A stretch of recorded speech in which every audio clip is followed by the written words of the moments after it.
4 দিন পরেও মুম্বাই ও কলকাতাগামী জাতীয় সড়ক জলমগ্ন।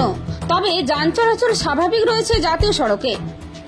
এলাকার একাধিক নদীবাঁধ ভেঙে জলমগ্ন পাঁশকুড়ার বিস্তীর্ণ এলাকা, যার ফলে মুম্বাইগামী ও কলকাতাগামী জাতীয় সড়ক জলমগ্ন। সম্প্রতি জাতীয় সড়কে ওয়ান ওয়ে করে গাড়ি চলাচল করছিল। শুক্রবার থেকেই মুম্বাই ও কলকাতাগামী দুটি লেনেই যান চলাচল স্বাভাবিক রয়েছে।